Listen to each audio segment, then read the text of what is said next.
Good afternoon. We are back with another edition of This Week in Haiti.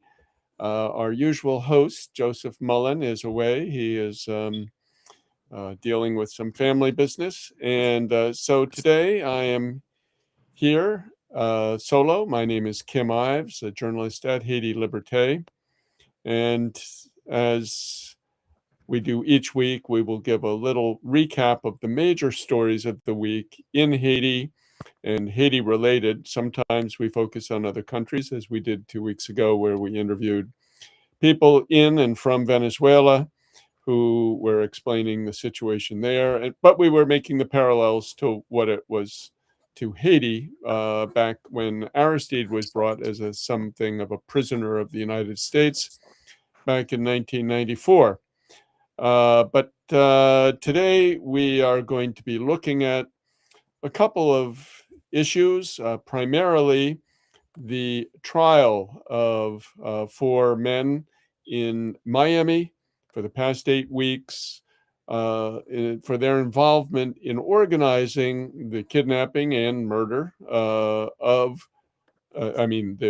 proposed kidnapping, but which ended up in being the murder of President Jovenel Moise on July 7th, 2021. And Kervens Louissaint, who is our guest, trying to adjust his image there, is attending the trial, has been following it.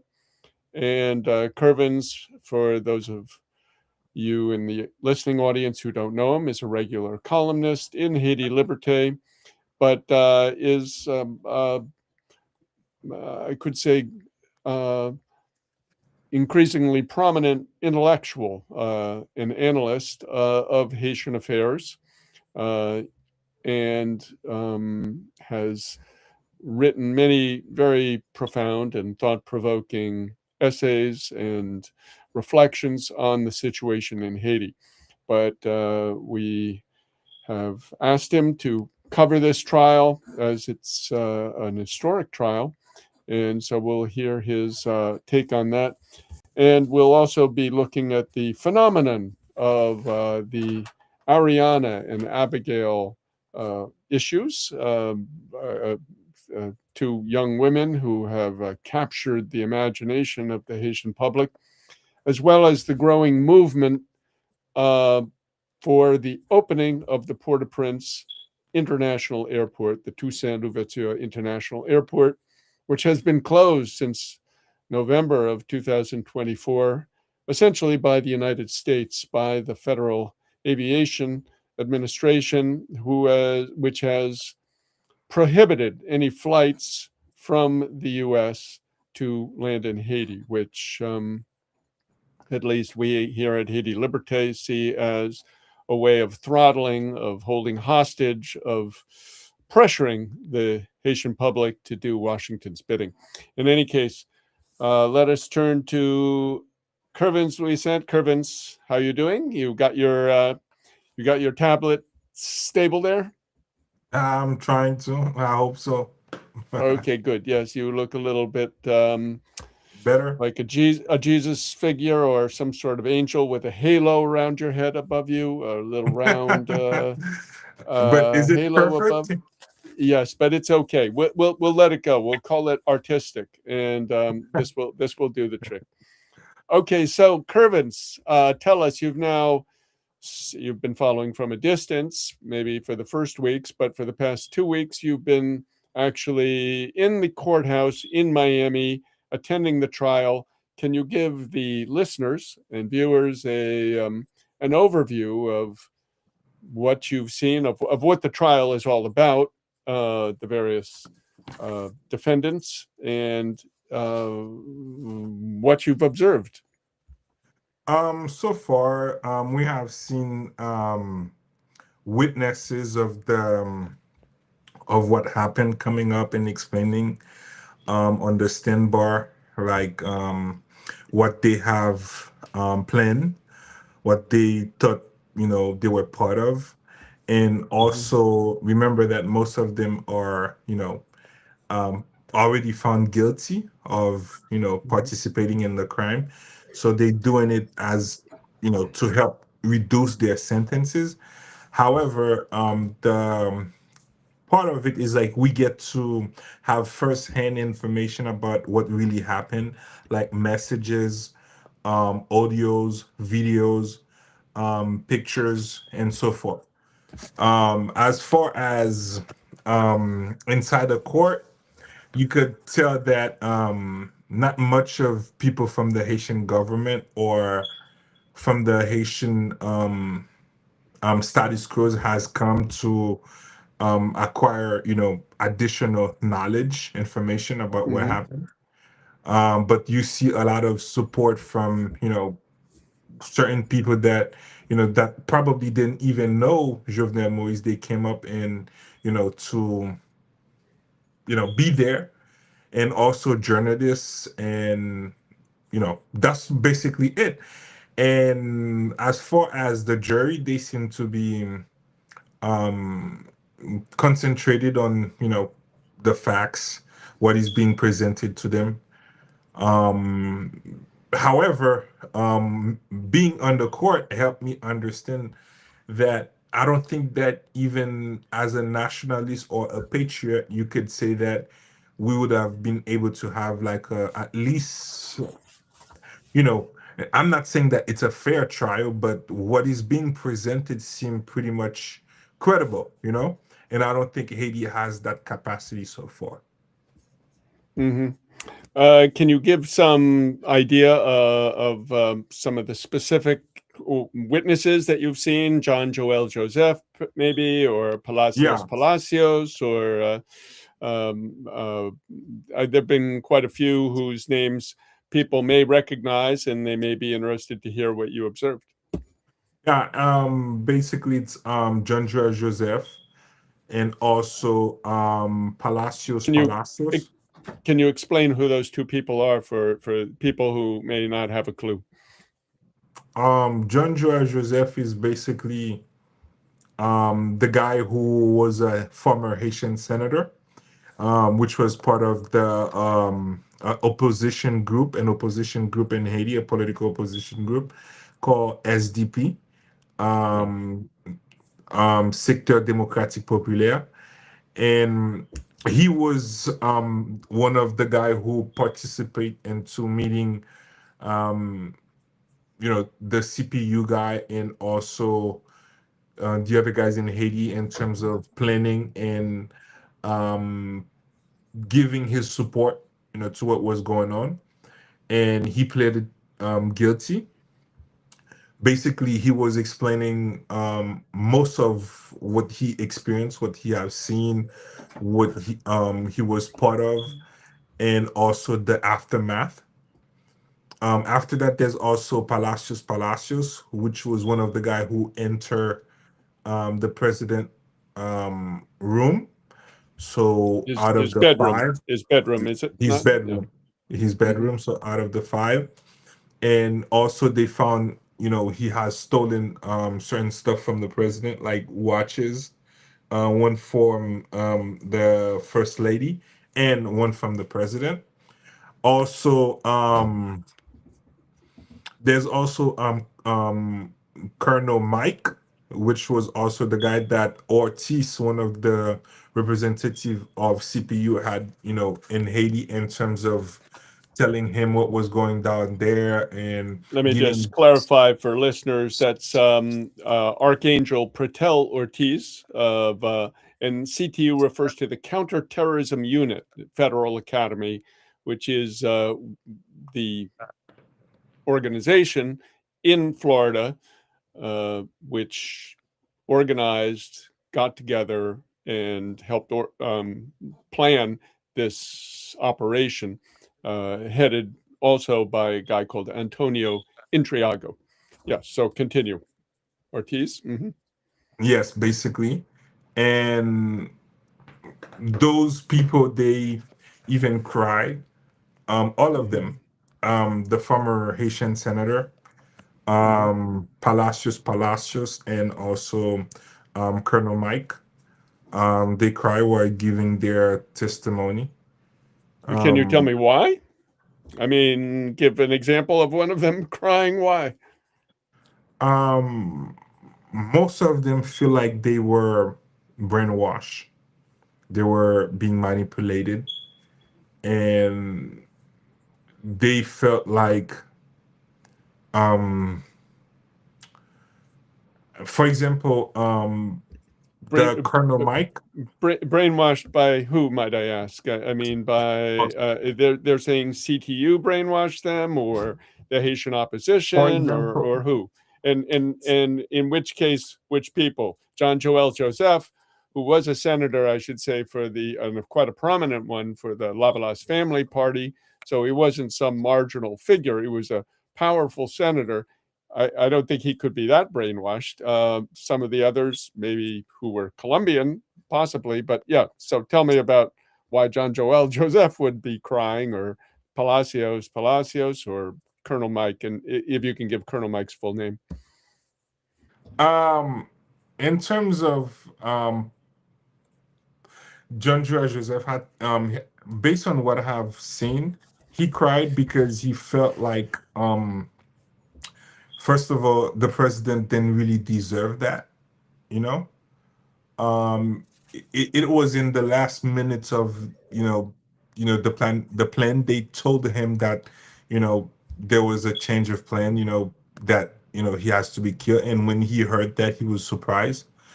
And he also felt like he was left out in a lot of planifications. Um, Also, remember that he didn't get to um, enjoy what happened or what he had participated of, and he felt like somehow he did all Enjoy of it in what sense? What do you mean enjoy? because after the assassination, he had to, he was on the run. And remember that he had to be, inside of, Vitilov compound. And also after that left the country because his name was all over the news. So he was already, had a warrant, Mm-hmm. So basically he's asking himself why he did all of that. Somehow even the people who truly planned that, they betray him, Mm-hmm. so that's one of the reason that it seemed like he cried. Also, when he saw what they truly did to the president, planning something and seeing, the impact or the consequences of what you plan is there are two different things. Mm-hmm. Palacios is like he cried because he was one of the few guys who entered the bedroom of the president. So Mm-hmm.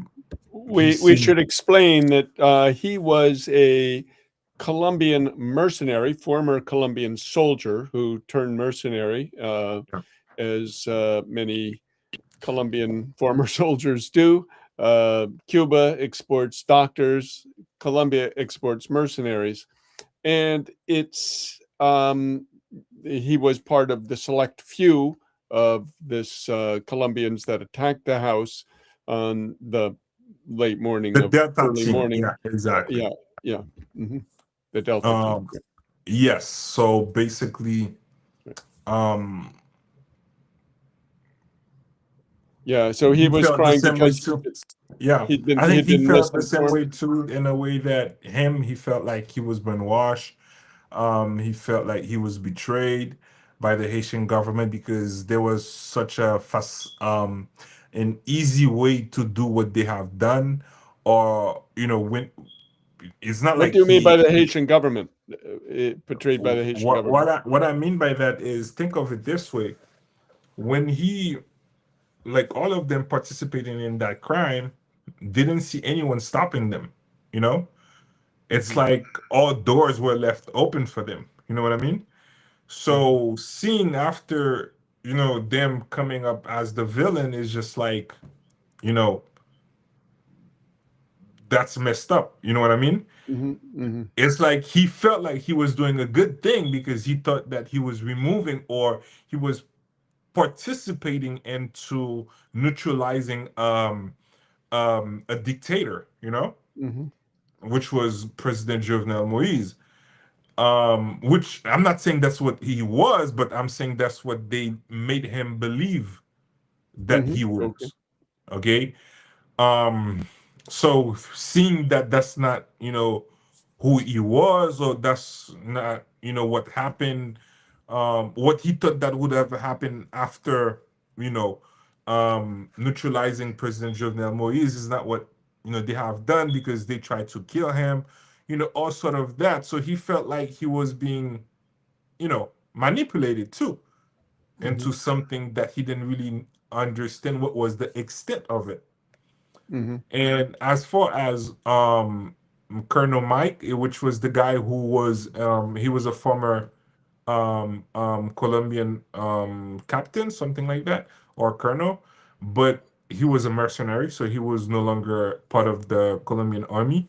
So he was down there. So basically, he was the You, one reporting everything to Ortiz. okay. So he was like the right hand of Ortiz, basically. He was the guy that Ortiz that represent Ortiz in Haiti, basically. Was he the commander of this mercenary unit that penetrated Jovenel Moise's Yes, private but home in Pelerin? however, he was not he didn't enter the house. He entered um he got into the gate, but he didn't really enter into the house, so he Mm-hmm. stayed outside by the he even explained it because there was a picture by the tree, coordinating everything, because he was more like coordinator, the guy that they report what's being done, Yeah, he was the general of the exactly. operation. Yeah, or the colonel of the operation, and he also was misled. Yes, because he said that he later found out that the plan was to, you know, kill the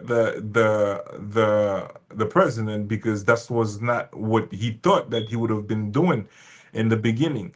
And he even asked his, brother, to help the guys, because remember when the guys first came in Haiti, didn't really have that much of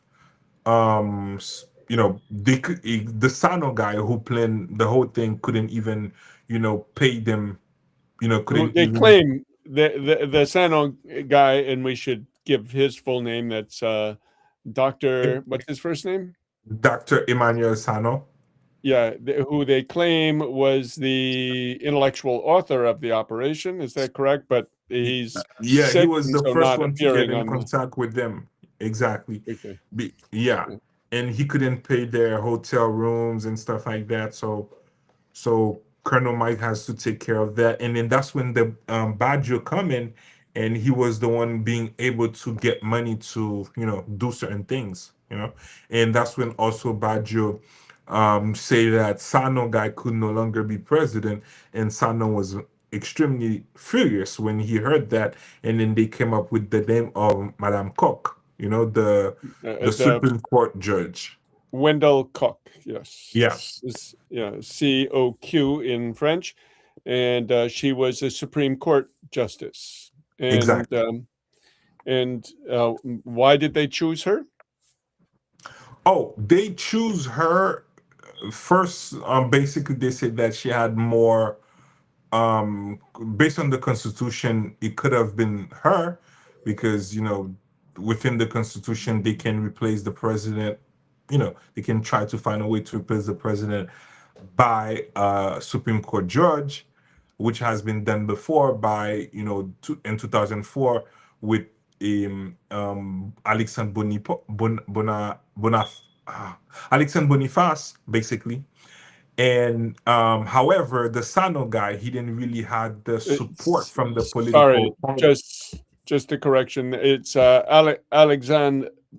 It was Boniface. Alexandre Boniface was in 2004, not 2001. Yeah, 2004 was the 2004. coup d'état against President Jean-Bertrand Aristide, and he was the Yeah. president who oversaw the actual acting executive arm was a guy called Gerard Latortue the prime minister. Prime Minister, yeah, Yeah, de facto Prime Minister.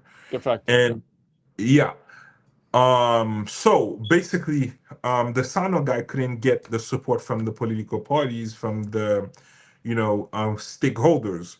So, however, Madame Wendell Cox, she's a Supreme Court judge. So basically, it was easier to sell, than Sano, because Sano is mostly like an outsider, Yeah.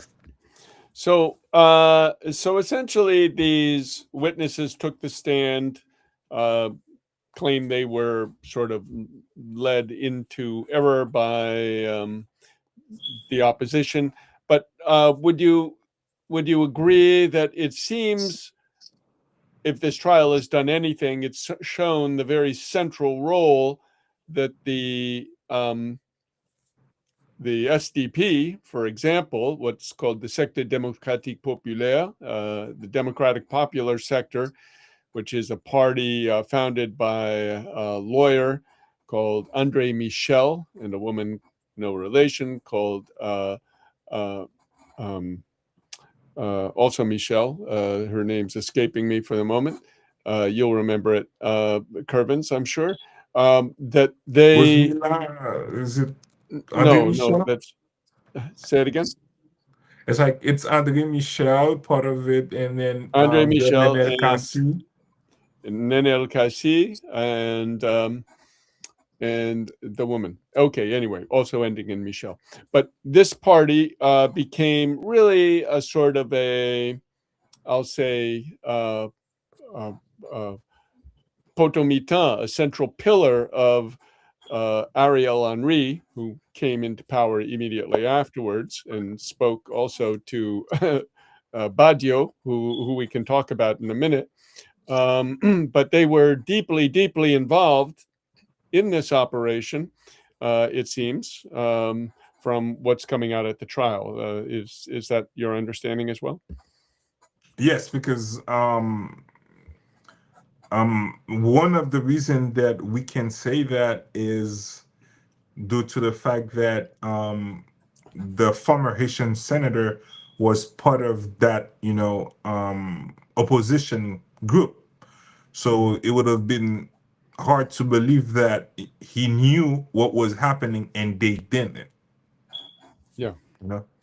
Now it seems Martine Moise has gone on to really Martine Moise, the widow of Jovenel Moise, who was also wounded in the attack on the bedroom, uh, really lays the blame on, I think, three parties, if I understand well: the SDP that we just mentioned, the Unité party of Espoir, Unité, the Preval, former President René Preval's sector, Unité, and also Famille Lavalas, the Lavalas family party, for which Nenel Kassi, who was in SDP leadership, as well as Jean-Joël Joseph, who had been a senator for that party.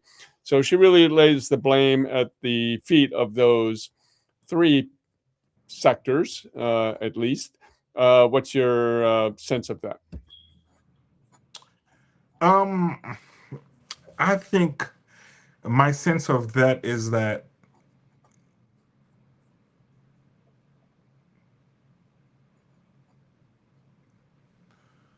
we need to stop pointing fingers and understanding that it was not just them, those people that she's pointing fingers at, but mostly the whole system, the whole structure.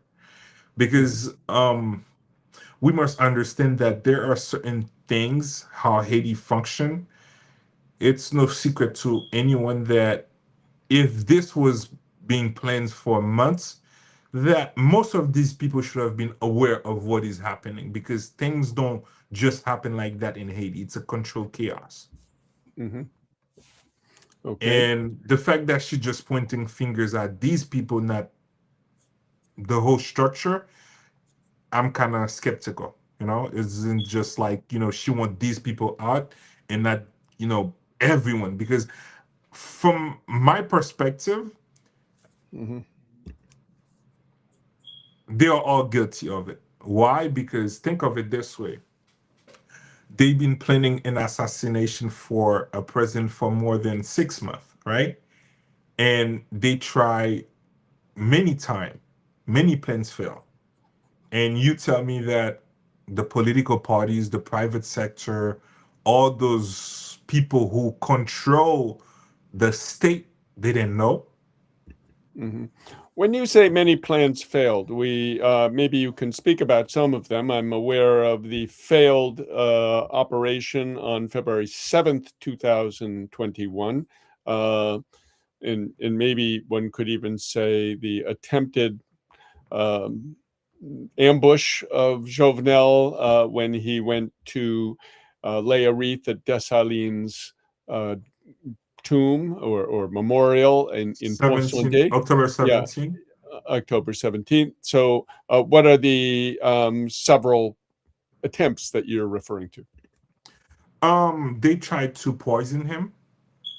Mhm, They tried to get him 2 times at the airport, once at mhm, the National Palace, and the other it was at a friend house.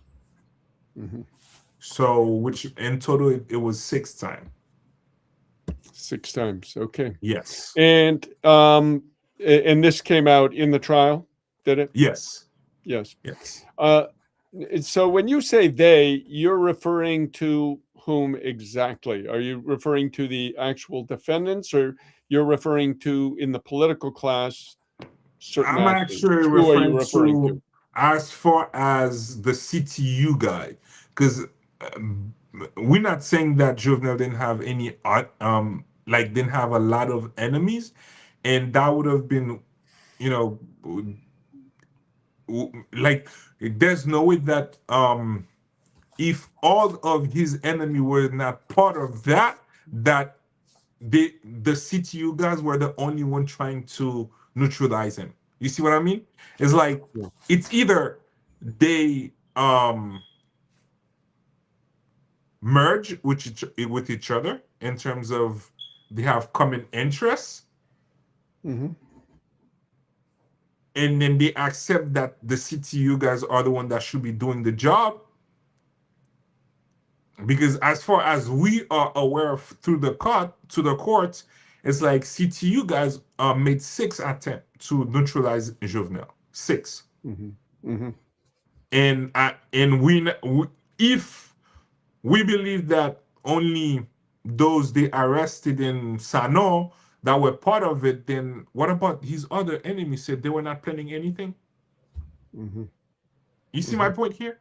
Yeah. Yeah. I understand.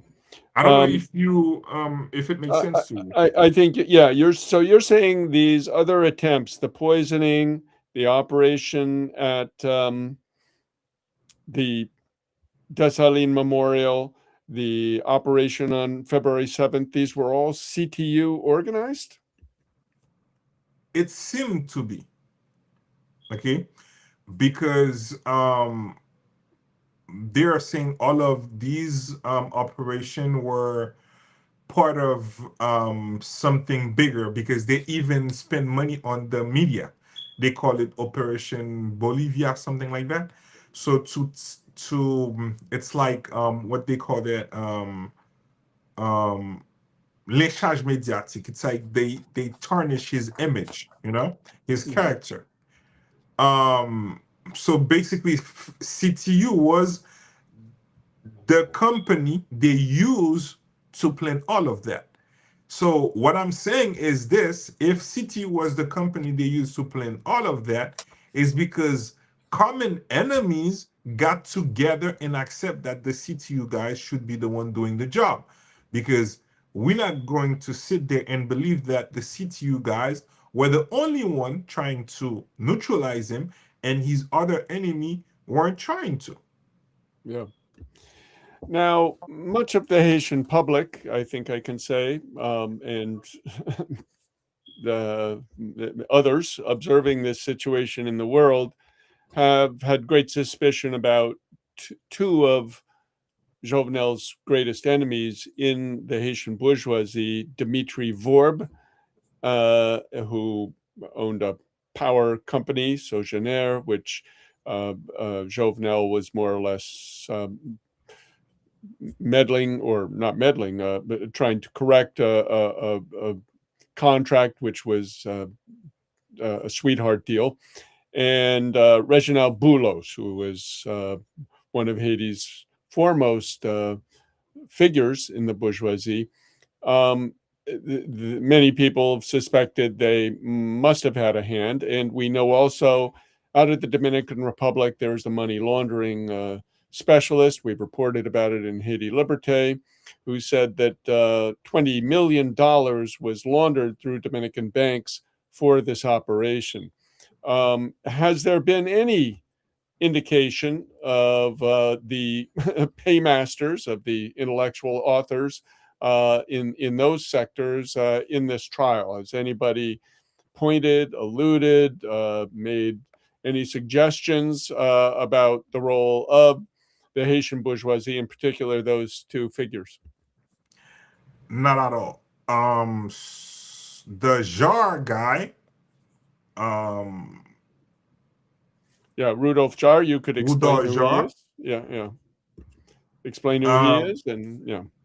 he basically invested some money in it, but that was insignificant to what was planned, which Mm-hmm.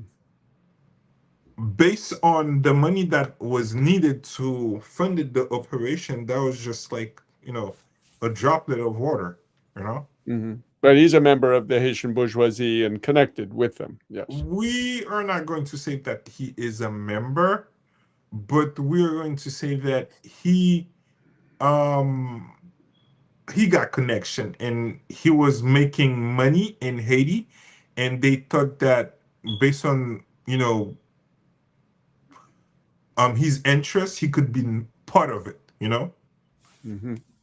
So him also, he felt like he was misled. Yeah.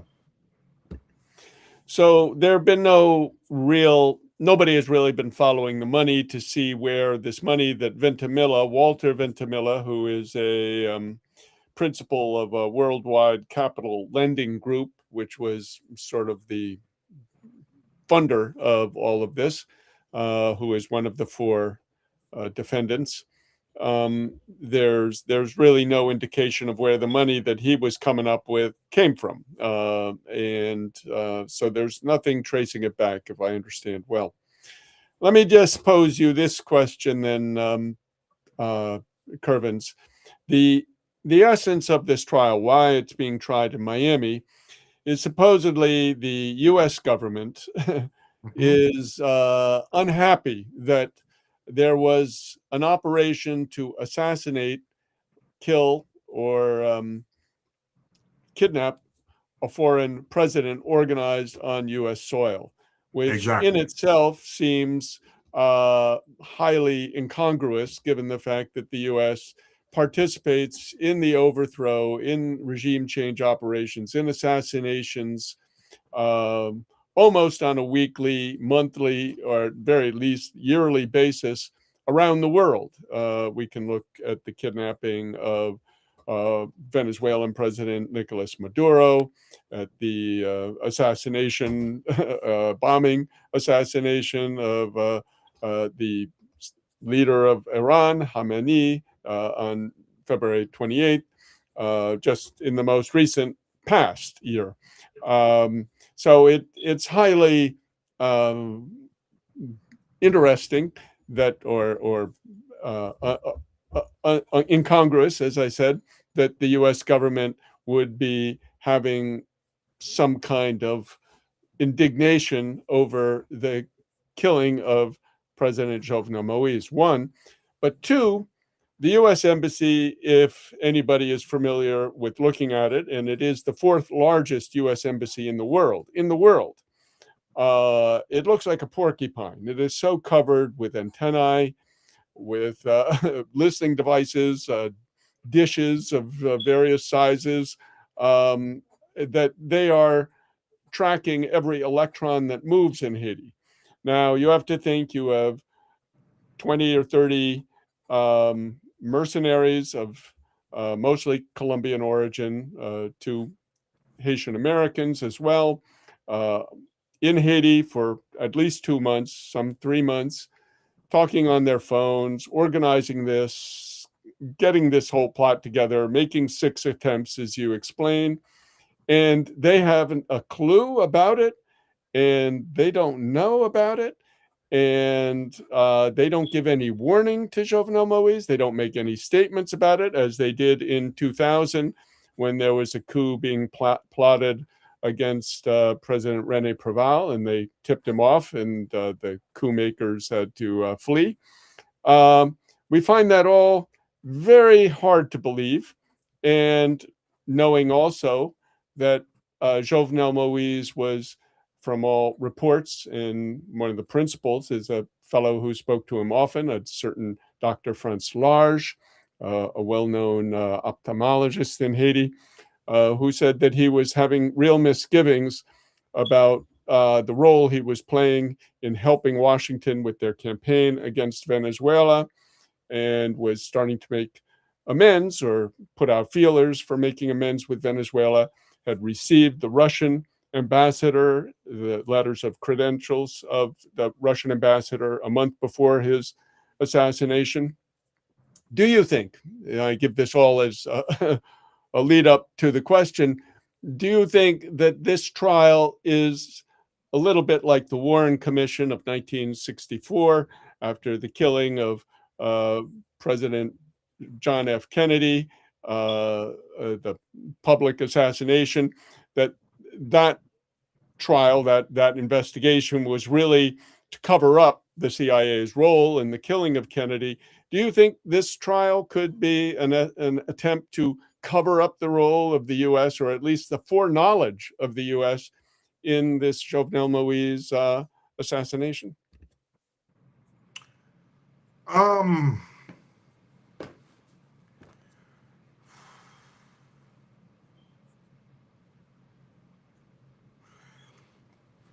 I would say that I'm skeptical. Why I say that I'm skeptical? Um, Within the Haitian community, a lot of time they use the term the blanc. You know, it is the foreigner, it is the Americans, it is the U.S. Department, um, it is the U.S. Embassy. Um, you know, Washington has said this and that, and mostly those are just lies, but people just run with them because, and somehow deep down, they truly believe or they accept that Washington run Haiti.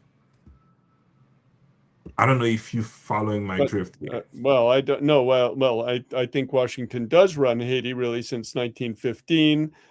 We saw 2 coups in which the U.S.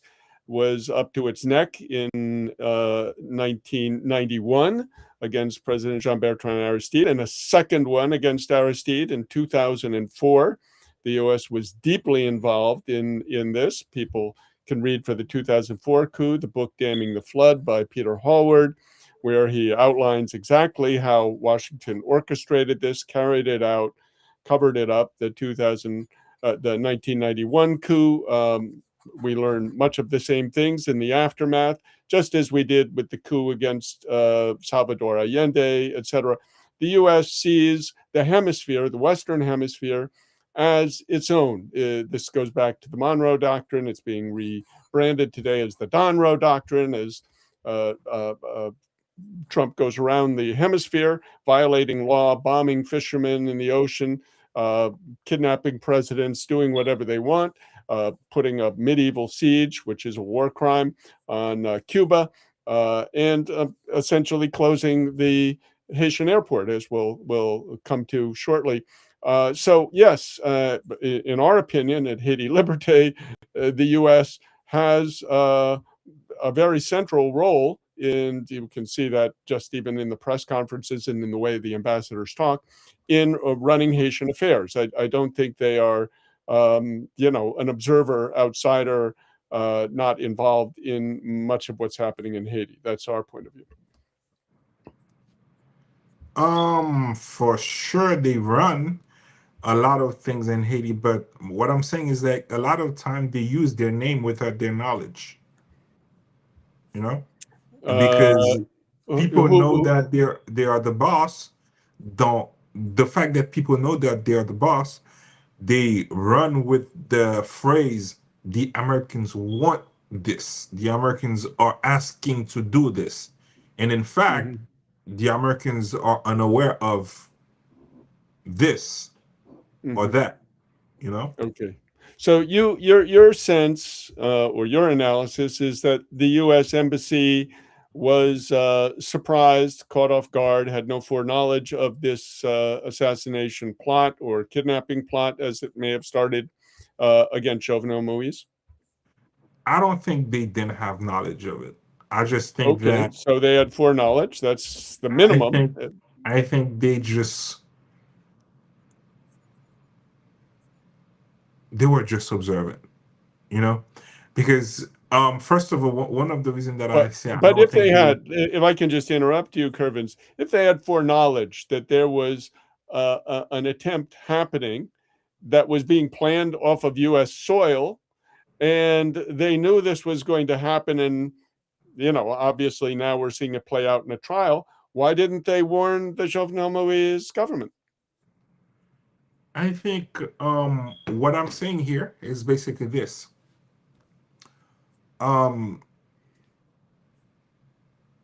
when you look at it, they didn't have to warn Jovenel because the whole Jovenel government was part of it. You see what I'm saying here? In what sense? When you say the whole Jovenel, you mean that the chief of police, Leon Charles, that You know, the Ministère de l'Intérieur. You know, uh, think of it this way: Haiti seemed to be like a jungle, but it's not. Okay, it's a control chaos. So they show you that there's no order, but there is order to a certain extent.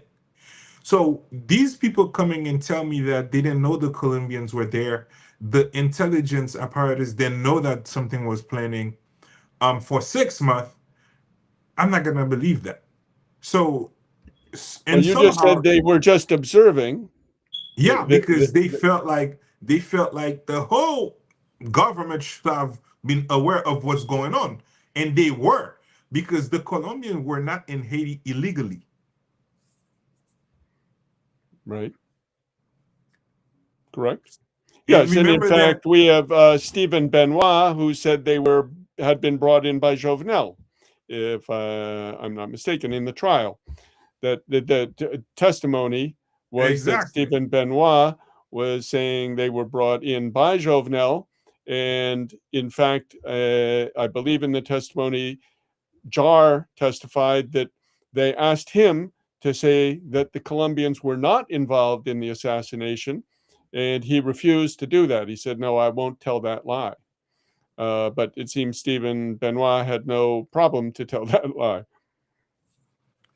So that's my point here. My point is, um, I warn you about something that I don't think you should know. But when everyone in your house is part of something, I'm pretty sure, like, I'm like, huh, maybe they're not planning it for him. Maybe they are planning it because you see my point here? It's like you should have known. And I think even Jovenel was aware of they were planning something. Remember, after the plot on February 7th, right? The calls in the Dimitri AR documentary, um, President Jovenel um, knew that there was something coming up. They were planning something against him, but he was Okay. also planning to arrest all of them. You know, Okay. so which means that all of our allies and so-called allies, they felt like he had it under control. It was more like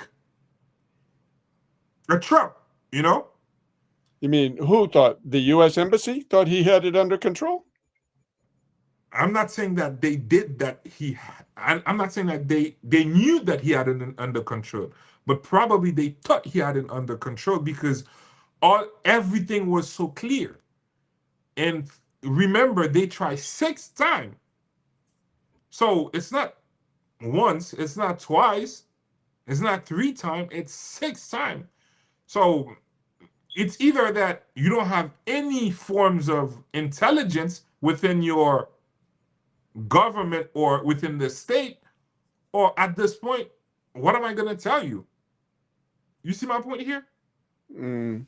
Well, I imagine the U.S. Embassy, with the many antenna on it that I described, had probably a better picture or more, shall I say, intelligence gathering than the Jovenel Moise government.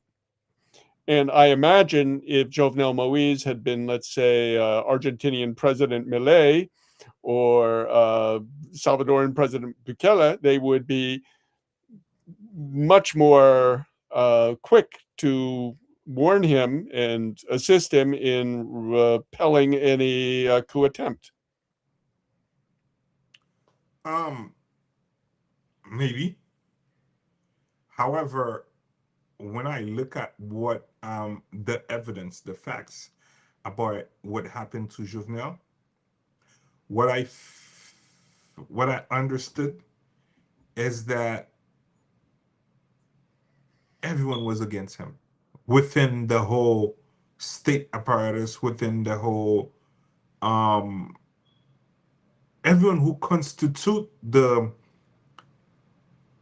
way that the system works. And somehow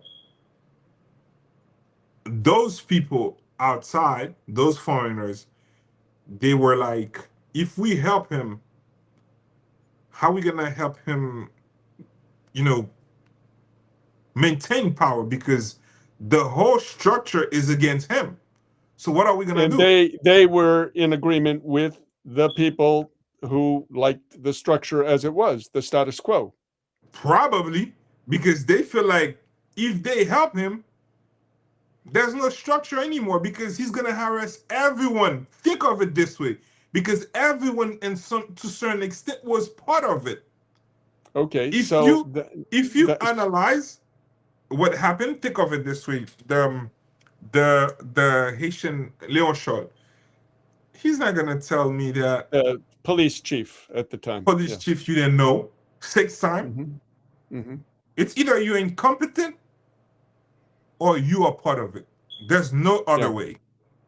So you actually seem to be agreeing with me, Kervens, that they knew the various officials of the government and the political class who wanted to maintain the status quo were opposed to him, and therefore they let it go down and may have even given them some kind of help. No, Um, I mean Help. logically that would be the case. I wouldn't say help. Maybe, maybe, maybe, maybe, Mm-hmm. maybe. One of the reasons that I say maybe is think of it this way. Um,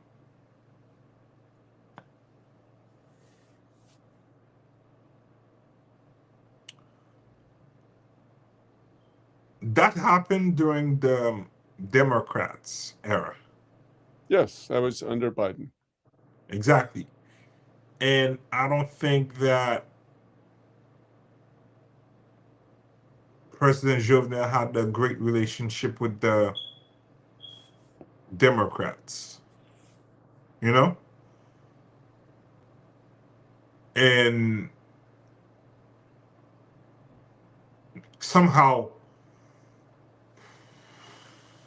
it was a difficult choice in terms of why do we need to save him? What's the point? Well, uh, I mean, yeah, they may have been saying, And I don't think that even Let it if let they it play did, out. They give it a wink and a nod, as they say in English. and I don't think even if they did, that he would have found, because think of it this Oh, Kervens, Kervens, I lost you. Is your okay? We seem to have lost Kervens temporarily, or we've lost his image. We've lost his connection totally. Well, hopefully he can get back in. Add him to the stream. way. Yes, Okay, I'm here. Kervins. Yeah. Okay. Did you plug in your machine so it won't happen again? Okay. Yeah. Yes, I'm saying that probably think of it this way: it's just like you help someone that you know that can help themselves. In the last Mhm. moment, everyone betrayed him. No one died Yeah. for him.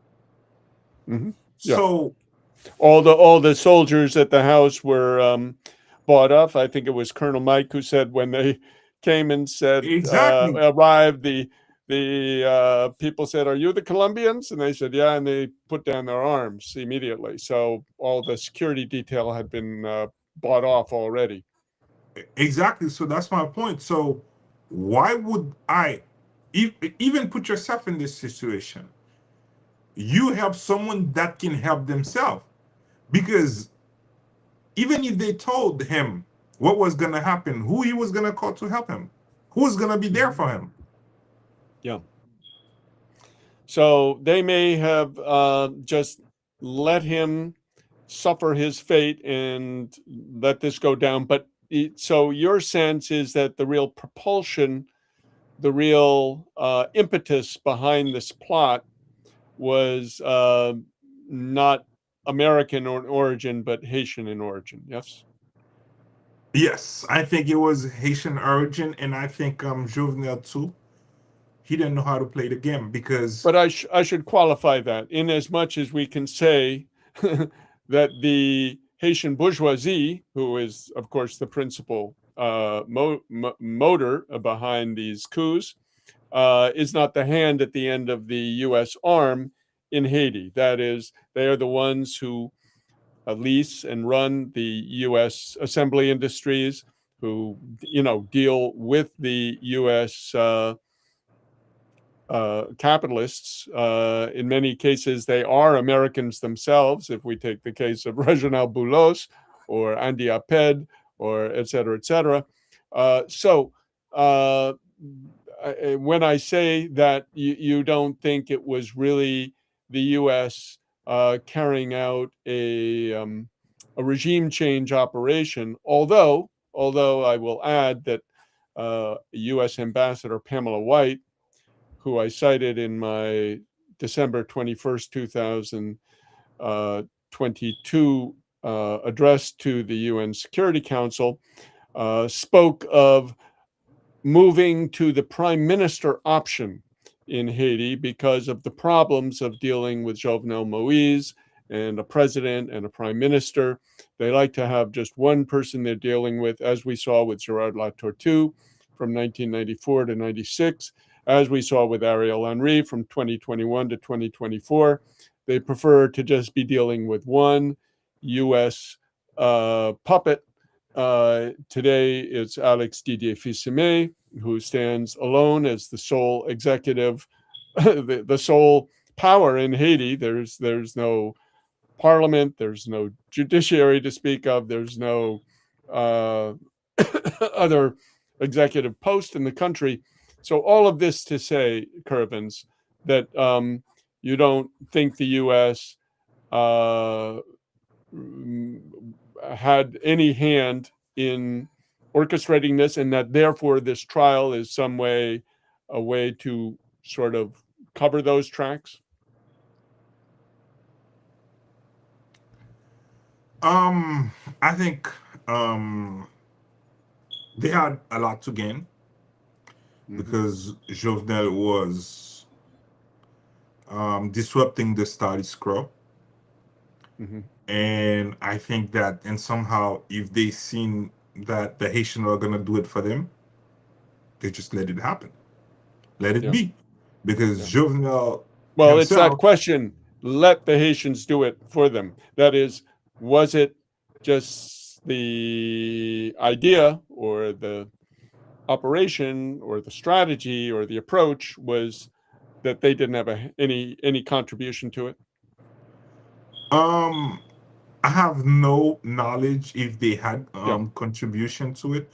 All Yeah. I'm aware of is the fact that the Haitian wanted to do it. Some Haitians wanted to do it. Yeah. When I say the Haitians, is like the the system that is in place, the guardian of the system. They wanted to do it, and Yeah. I don't think that the idea was planted in their head. I think they felt like their interests were at risk, so they had to do something. Mm-hmm. Okay. And Yeah. Well, okay. if they get the Mhm. support, better. But they wanted to do it regardless. Yeah. Well, I should just say, to clarify our position, yes, we have no smoking gun. We have no evidence in hand, but we do see a template. We do see a pattern uh, reasserting itself. And we do believe that Haiti is a neo-colonial um, colony, we could say, a neo-colonial state under the thumb of Washington, Canada, and France, and that therefore um, anything that threatens their minions in Haiti or their uh, uh, lieutenants, we could say in Haiti, the Apeds, the Bouloses, the Meuse, the Brants, the et cetera, is a threat to them too. So they will let the thing take the role the way it does. So all of this is to say that this trial that we see happening in Miami is something of an anomaly. We don't see the U.S. making trials often to prosecute people, in this case, the CTU and James Solage, who we should get to shortly, for a coup when they are carrying out coups, as I was saying earlier, on at least a yearly basis, often monthly and weekly, around the world. And as they said that the trial is not about who killed the president, they don't care about that. Mm-hmm. You know, they don't care about who killed the president, because once in the court, they were asked, "Did you?" They were asked, Colonel Mike, who killed the president? Did you see who did? And suddenly, the prosecutor said, "Oh, no, no." The defense said Objection. objection. Why?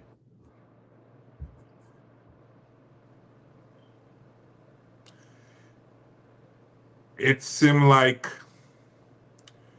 um, Colonel Mike was outside when he heard the gunshot, but he knew who were inside in some ways, because he said that they left the back door open for them to get in. They told him not to get into the front door, get in to the back door. And he said that as his guys were getting in, he heard an explosion and some shots. Which That's what he guys were said. getting in? Which guys were The getting in? Colombians. Yeah, he said as the Colombian were getting inside the house, he don't know, he didn't think that they were already inside the house, or they were already inside the president room, but as they were getting inside the house, he heard an explosion and some shots. Mm-hmm. And he said that only 5 people enter the president room. Only 5 of the guy he came with. Among them, Palacios. Yeah, and I think 3 of them dies. Right. And in fact, one of the witnesses testified that they were killed by the Colombians themselves. That is, those who had carried out the execution of Jovenel were in fact killed by Colombians themselves, not in the firefights afterwards with the Haitian cops. Who said that? One of the witnesses. In the I was court? hoping, yeah, in the court. No, I think Colonel Mike said that The two of the gunmen who entered the room were killed by the Colombians themselves. no, that's not what he said in the court. He said that um the cops didn't want to negotiate their surrender. Okay? Who surrendered? Negotiate the Colombians Yeah, surrender? they tried to Yeah. negotiate their surrender. And in Okay. fact, the Haitian National Police didn't want to. They wanted to kill them. Yeah. And it was through, that, seeing that they lost two of their men. That's what he said on court. Okay. But that seems suspicious that they only, not the other. But however, it makes sense too in some ways because these guys were the Delta team. Yeah. So they Well, were this the is one who, because think of it this way, that is important. During the whole trial, he explained that perfectly. He said that the Colombians were not equipped enough to even attack the president house because they didn't have enough weapons, enough ammunition. Only the Delta team was equipped with certain, weapons. and If grenades, apparently. yeah, if the president guards wanted to Resist. do something, resist something, they all would have been dead. Mm-hmm. He said that. He said that we were not equipped in any form, in any ways to attack the president. Mm-hmm. Okay, so when they start shooting with the cops, I'm guessing the only guys who had weapons and ammunition to defend were the Alpha team. So if one of them had to die, it would have been the Alpha team. Because they were the one that, had enough weapons and ammunitions to fight a fight. You see my Mm-hmm. point here? Yeah, I do. Well, anyway, we'll have to verify that afterwards, but the information I have, and I didn't come with the research at my fingertips, was that one of the witnesses said that it was, in fact, the Colombians themselves who offed their fellow mercenaries in a way a little bit like Lee Harvey Oswald, who was, a patsy for the to take the fall for the shooting of John F. Kennedy, was immediately killed and by Jack Ruby, a mobster. Long story short, I mean, people have seen enough Hollywood movies to know the routine. The people who carry out the crime are then killed to cover up the crime. I mean, that appears to be what was one of the things that happened. But you're saying that they were in fact killed in the firefight with the Haitian cops. That was my understanding previously to hearing that testimony, but maybe I got something wrong. I wasn't there in the court, of course, and that may have been before you got to the court. And I don't know if you Anyway, have seen to the weapons that the DCPG, I mean the USGPN guy, yeah. man, you know, the weapon they found on them, they were not equipped for any fight. The When you look at USGPN. The no, no, no, USGPN no, were no, not. no, no, You're the saying. Colombian, the Oh, the Colombian. When Colombians were you not see equipped for a fight. the Yeah. weapons that you took them, you see clearly that they were not equipped for any fight A in major fight. terms Yeah. of, yeah, They were a going major on fight. bluff on saying that they're DEA and having the people stand down, and the fact that Exactly. They most of knew the that they or were in already fact the entire sold. team had been bought off. Yeah. Yeah, so they're like, okay, so we don't, because remember when they were coming, they saw two um patrouille, like officer patrol, right? Yeah. and then both of them let them go. Like, okay, they were just Yeah, talking with. your your stream is cutting.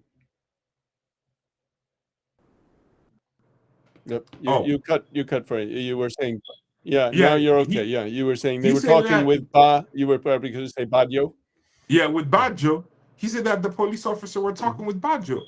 So he felt comfortable. Hmm. He felt safe. They all felt safe. They all felt like, oh, we're not going there to have any resistance, any sort of Yeah. thing. So it's just like, it's just we there Right. for a show because Yeah. it has to be us. But they could have done it by themselves. Yeah. Yeah. Okay, Kervens, let's just turn to James Solage. What was your observation about James Solage, who was, in some ways, the top sergeant of the operation, the kind of fixer, the coordinator on the ground who spoke English? He was the one apparently saying DEA, DEA through the speaker. And what's your observations about him in the courtroom? He seemed to be relaxed. Yeah. He seemed to be carefree. He doesn't And seem worried not at all. that he's going to spend life in prison. Not at all. Not Yeah. one bit. Yeah. Have they spoken to the fact that he was an FBI informer? Yes, a former Yeah. FBI informant, and in fact, that it seemed like he misused their name because he was no longer working for the FBI, and Colonel Mike said that they thought that he was State Department, Hmm. Okay. because he act like it, he talked like it, he had all the, it was that was his persona. And does his relaxed demeanor now suggest that he may, in fact, have been uh, connected with the State Department in some way? I think he was to once.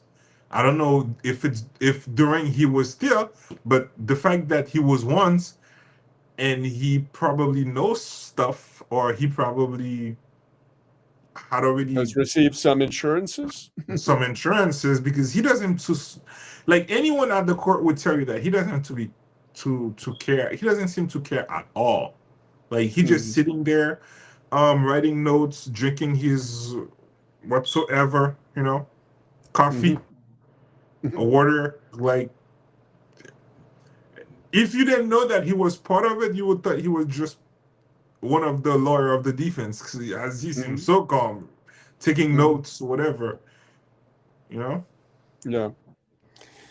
So James Solage is quite relaxed. Let's go to one other element that's been reported quite a bit is the fact that Jimmy Cherizier, Jimmy Barbecue Cherizier, the head of the Vive Ensemble armed group alliance in Haiti, was cited by Ortiz, Archangel Pretel Ortiz of CTU. They say they'd been in contact with him. He immediately came out of a 3-month silence to say he had no dealings with Ortiz. And um, uh, what is your sense? Why do you think the media made such a big deal about Jimmy Cherizier's name coming up in the course of the trial? Um,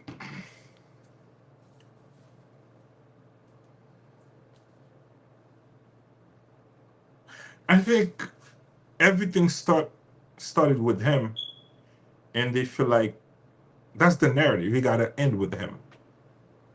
What do you mean everything started with him? Everything started with the supposed La Saline massacre. That's when everything started. What do you mean? Explain what I don't know what you mean. Everything. Um, the plan to eliminate to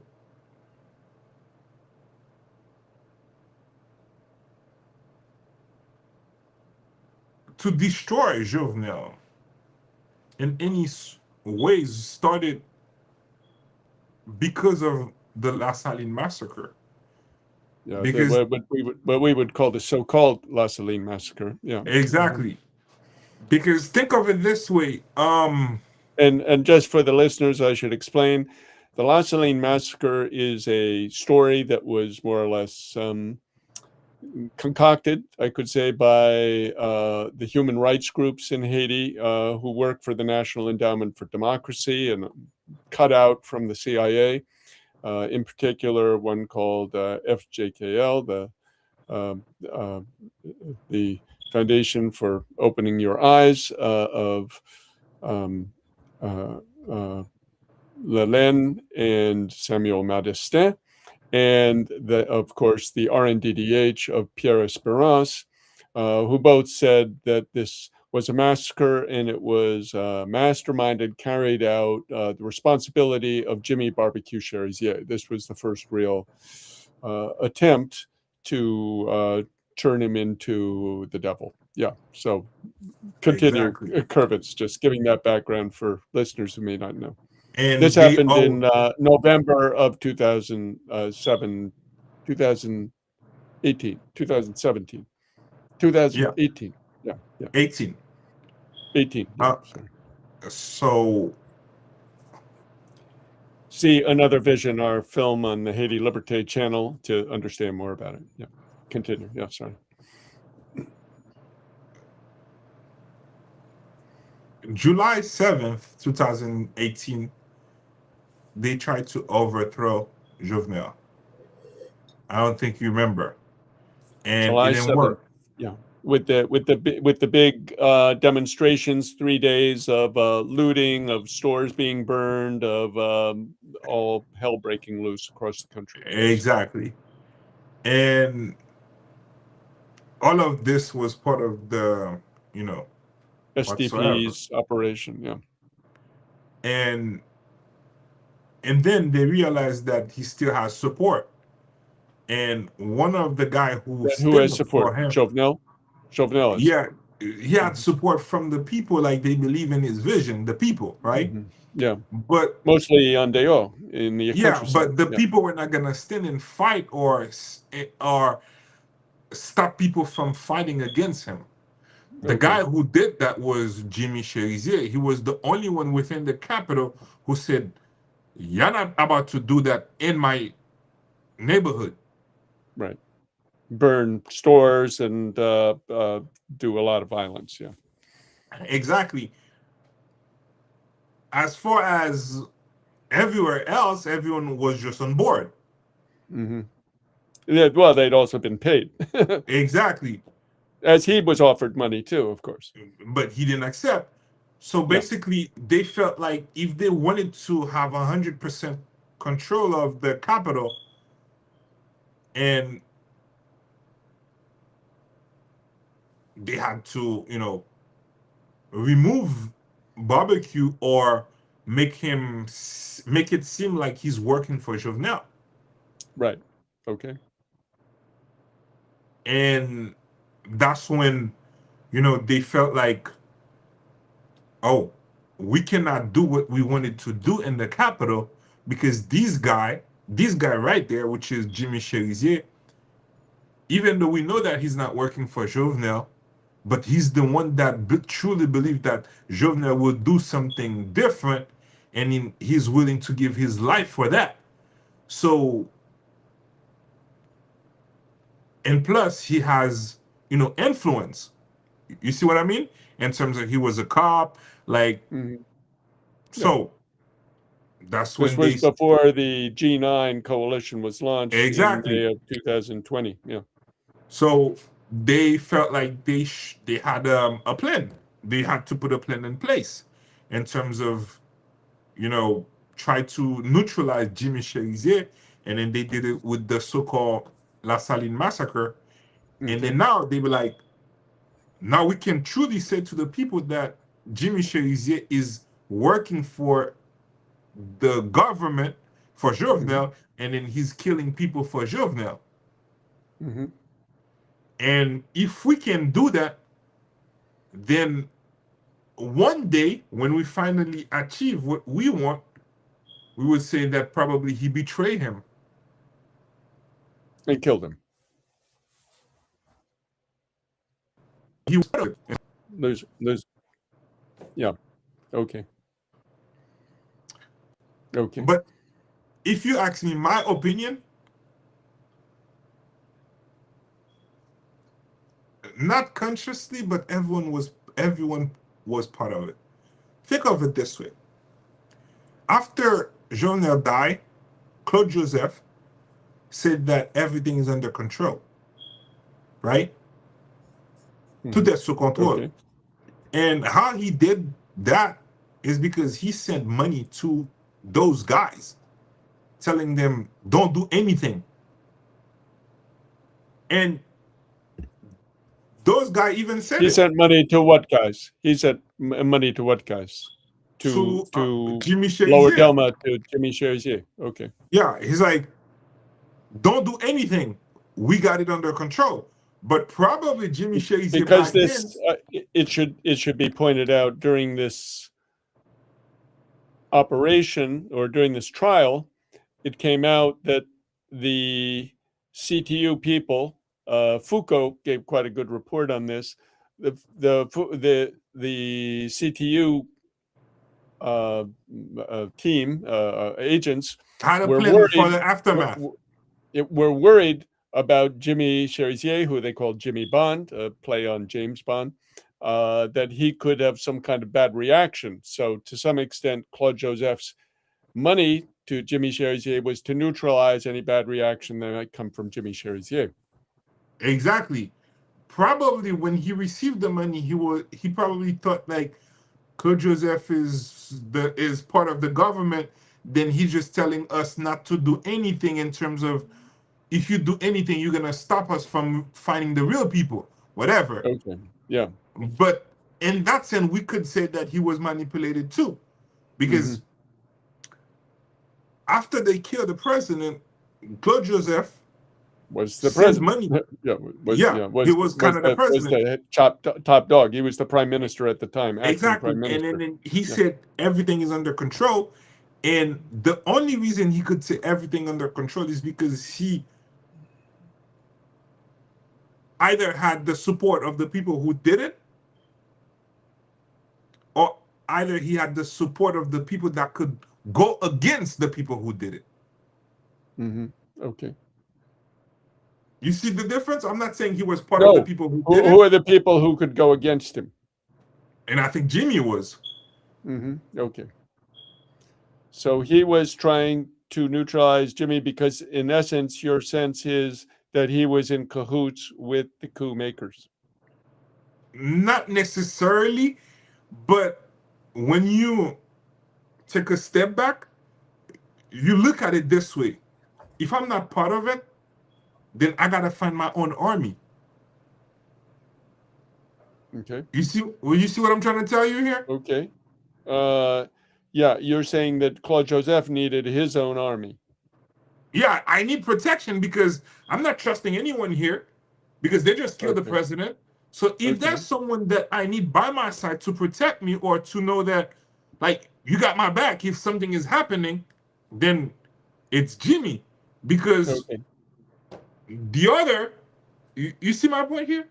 Okay, this is your hypothesis. Exactly. Okay, a hypothesis. I think that was his insurance policy in a way because Jimmy said it online. He said he's sending money. Yeah, but sending money for what? Yeah. I think that was some sort of insurance policy. It's like, it's either if something is happening, I know I can call you to protect me. Or I know that if something is happening, you won't go against me. Right. You won't join in with it. Yeah. Exactly. So you think Claude Joseph may have been worried that they would come for him next? Yes. All right. But he remained in power only 2 weeks until the U.S. decided that Ariel Henry would be the prime minister. I don't think the U.S. decided, to be honest with you, because think of it this way. A lot of people like to say that, but it was already decided before the president died. because Aryana and Abigail's name was already out in the um Le Yes, he had Moniteur. been nominated. Yeah. He had So been nominated, but the fact is there was a he had not been sworn in. He was not technically the prime minister, and Claude Joseph yes, had a desire to remain in the post. he could So have. so there was a standoff between Ariel Henry, who disappeared for several days, we have to say, after the assassination, and Claude Joseph, who said, I was the acting prime minister and I will remain as the acting prime minister. So the U.S. did decide, is their core group. I mean, there's no doubt about that. That's factual. The original tweet that came out that became the shall we say imprimatur was not in the Monitor, the state paper which uh, officializes decrees and laws, but it was a tweet by the core group, which is the U.S. alliance of subservient embassies, which put the tweet out and said Ariel Henry will be the prime minister going forward. So, I mean, I think that's pretty much a Yeah, for matter of record. sure. I get that point. However, there's nothing Claude Joseph could have done against that because Ariel Henry, No, um, well, he because could Claude have. Joseph was the exiting prime minister. You know, Yes, who had not yet exited. I mean, so when it happened, yeah, the point being is there was nothing he could do because the power of the U.S. embassy, the true power in Haiti, was saying, "Okay, you're out, Ariel's in." So he wasn't going to go against that, knowing that the big boss had spoken. But on the other hand, there was no real the legality, like so many things in Haiti, was quite murky. Should it have been Claude Joseph? Should it have been Ariel Henry? Well, it was on the rim, as they say in basketball. exactly. So that's my point Yeah, here. And I think that he knew he had to go. yeah, yeah. Well, he accepted that he had to go. Maybe he wasn't too happy about it. Okay, before we move from the trial, Kervins, any other reflections? Uh, you know, uh, Media following it. We know the YouTuber Foucault and one other guy whose name escapes me. We're there from the beginning. Now, a lot of the media are there. Um, how is the coverage that you see, both Haitian and international, and how do you see the scene with people from the community? Are there any people holding signs up outside? Any demonstrations? Any um, you know? What other things of the scene can you report to us? Um, I see that the media, they are here every day. Yeah, I see that they take it seriously because they get in the court every time they go and break, they report. They seem passionate. I don't think if it's for Jovenel, I think it's more like they want to know the truth. I think people are looking for the truth. That's what I yeah, think. okay. And I think they are willing to do what it takes to find the truth. The media, the Haitian media. You're cutting Yeah, out. yeah, Okay. Mhm. yeah. I think the Haitian media, they are looking to Much of the do. Haitian media has not had an exact. Well, a lot of the Haitian media, I'll say without it, have not necessarily been engaged in wanting to. Oh, you've cut out, Kervins. Can Yes. you come Okay. back? Oh, Sure. okay. A lot of the Haitian media has not been in a truth-seeking mode. Much of the time, they are in a truth-covering mode. But you're not seeing that in this particular case. Mhm. Are you listening to me, Kervins? Yes, I am. I am. I was just. Okay. Sure. I Okay. think the media, they looking for the truth because they feel like what is being said in the mainstream media, because what media is out there is not the mainstream media mostly. Okay, I wouldn't say, because Foucault is not the mainstream media, you know. Hmm. Valerie is not the mainstream media too, because it's more like what, whatever. But What he's a, Amerique? Hmm. yeah. But the guys in Haiti, they're saying something else, and then they want to find what is going on, Hmm. you know. Okay. And I think that's why they are so eager to find the truth, and I think that's a great thing too, because sometimes it helped them to see the cruelty of the system. Hmm. And I see also Miami Ariel over there. Hmm. Yeah. Give me a Jacqueline second. Charles. Yes. You with me? Yes, I'm with you. Okay, good. Okay. So we'll leave that for the trial. If you anything else comes to mind, let me know. One other thing we Perfect. want to cover is the phenomenon that we're watching of the two young women, Aryana and Abigail, and you can present them, explain who they are, and this has led to some rather sizable outpourings of the population in Haiti. And they have a message which I think has a lot of political weight because the government, for one, is very anxious to control their narrative. And it seems they have at least the microphone or the cowbell, if you will, to um, lead the narrative at this point in time. Tell us your you've just written a column, which I presume, or maybe in Haiti Liberté shortly. What is your take on Ariana and Abigail, and present them too, if you would. I think um they genuinely want some change. Okay, and who are they? They're Abigail Alexander. She's the girl who won the eloquence um challenge. There was like something going on in terms of eloquence, in terms of discourse, and then she won it. And Mhm. then In there's that's the one also, in Paris, in France. Yes, in yes. Paris, France. Yeah. And the other one, this one is come from Jacques Mel, Abigail, and she basically, um, Ariana, no, no, no, Abigail. And Abigail. Aryana is basically, she won a challenge that was happening in Togo on TikTok. And it seemed like a lot of, people within the Haitian community really like these girls because they are very popular. Hmm. And they seem to be like angels too, Hmm. um so naive, so it's just like they want the better, a Hmm. better Haiti, Hmm.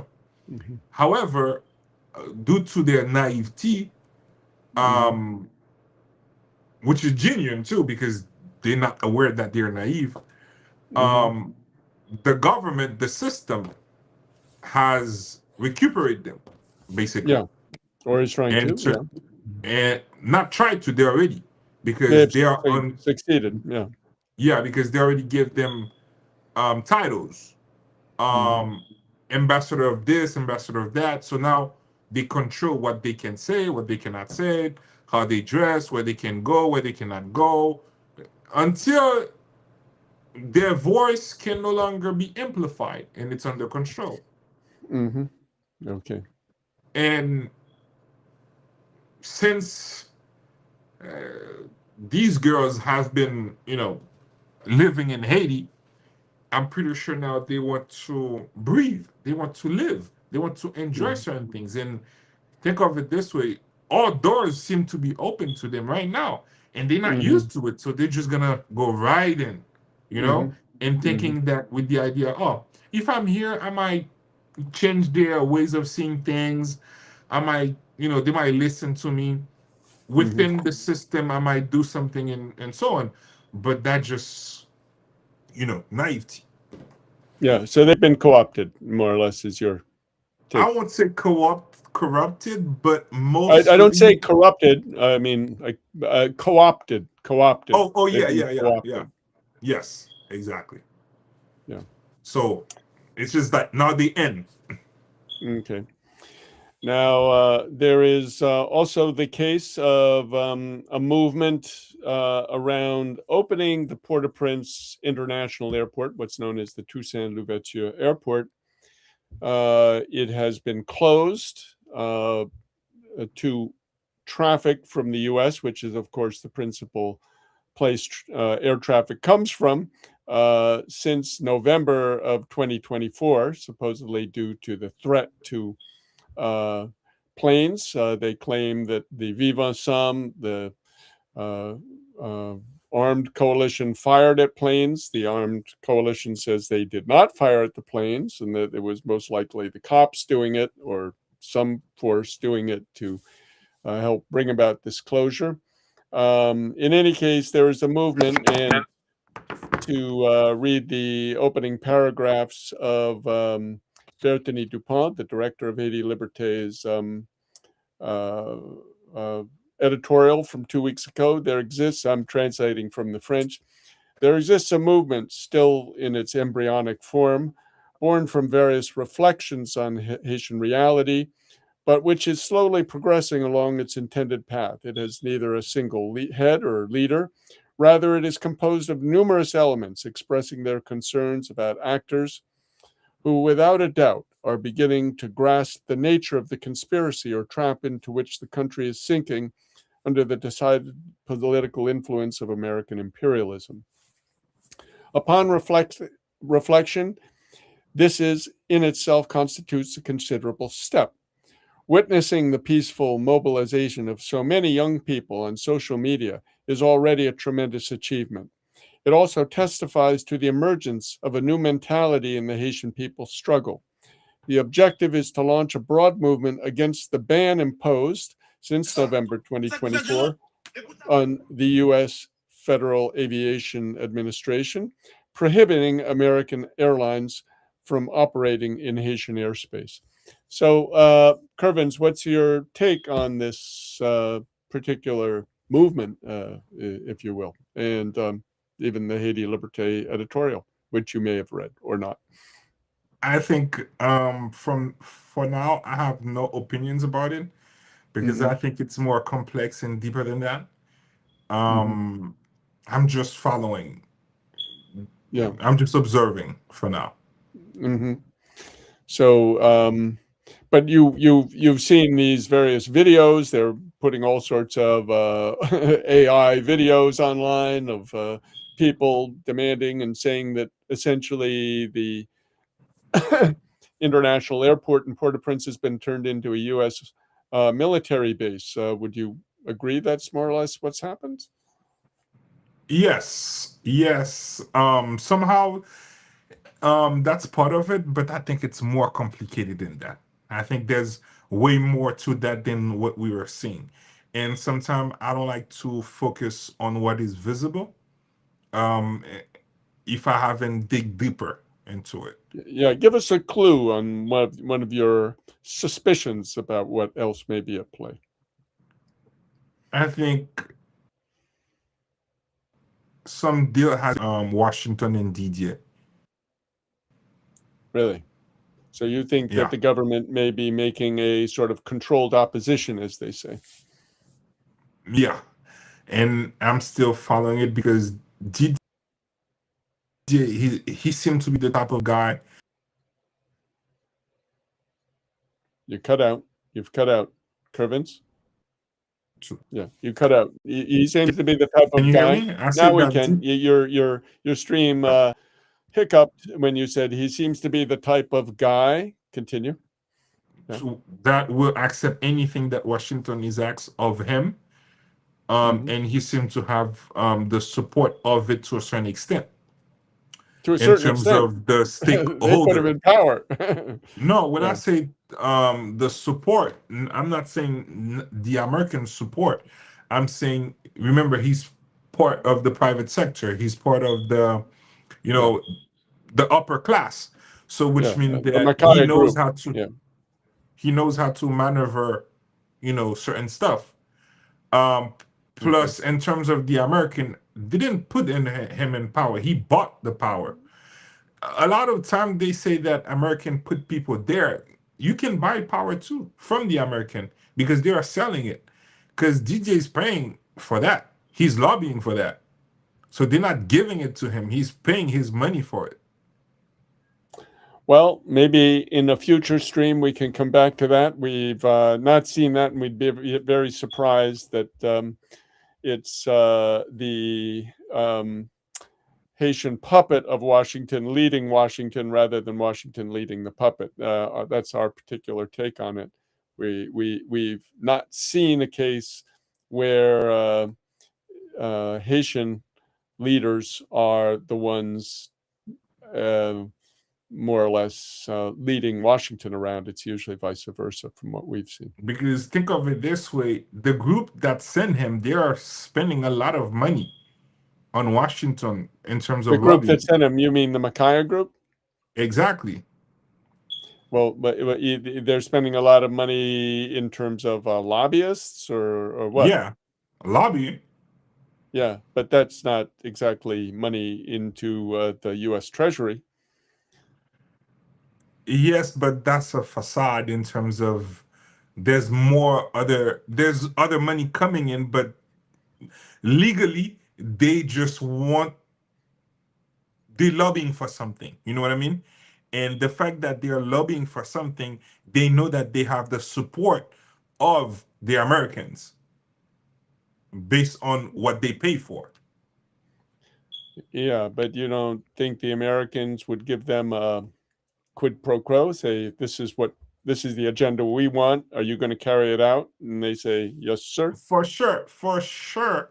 So, However, they want to be the one in place to do it, or they want to be the one to have the control.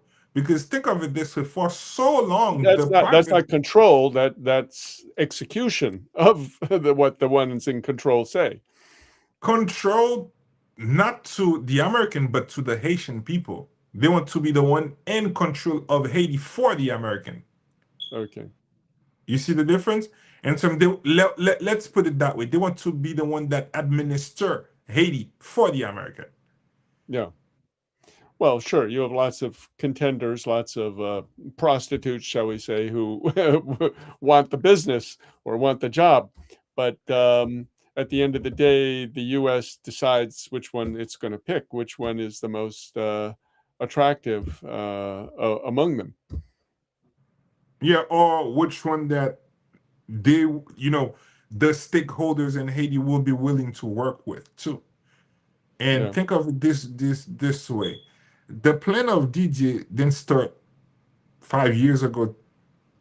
It started longer than that.